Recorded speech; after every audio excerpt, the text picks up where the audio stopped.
Good morning. I might be learning something new. If anybody has ever purchased and used a Polaris Ranger for any extended amount of time, you will end up with the gravel in the toolbox dragging underneath sound, or it sounds like you have rocks in your transmission. It's just a poor design there. We could debate that for days and days, but the reality is that it's either your prop shaft that's unbalanced or unmaintainable because of grease zerks, or you got one of those front differentials that is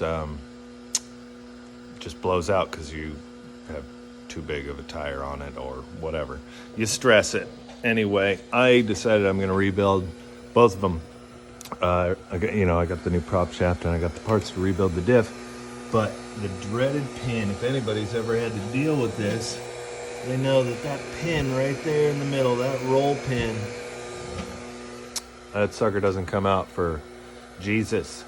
I've been beating on it. I even thought about drilling it out because I'm going to replace it, as recommended by many others, with just a grade 8 bolt or maybe grade 10.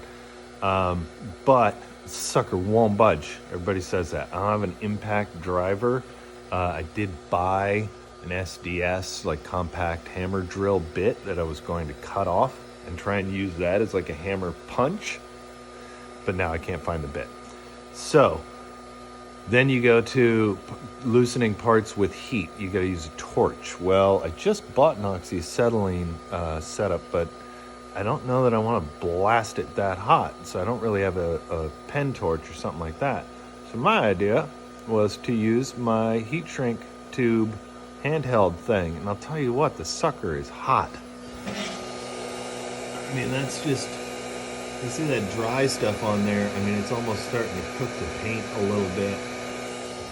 Actually, it looks like, melting the whole thing on there. So I think it's probably hot enough now. Well, that wasn't very smart. Well, I learned something there, didn't I? Oops. Yeah, well, I learned it didn't work. That's what I learned. I think I've got to just get a frickin' impact driver, some sort of thing that's just going to hammer the hell out of that. And so just to recap, we tried this. And then we tried this. Caution, nozzle may be hot. And then we tried this. Now we're going to try this.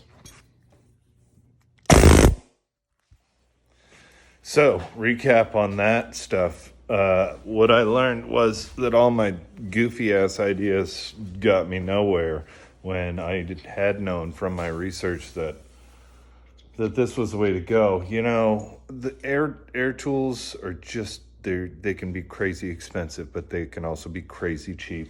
This is from Home Depot. Edit. This is from Harbor Freight, and it was I don't even know if it was $15. It was like $14. And then I got a set of different punches and stuff for another $10, $25. I got a cheap compressor. I got a hose already. $25. Bam, ba bam, bam, bam, ba bam, bam. Fucking knock that shit right out, man. You know what I'm saying? Anyway, so that's what I learned. That's what I've always known. You got a job.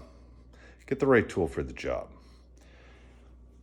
And the cool thing is, every new job you get new tools.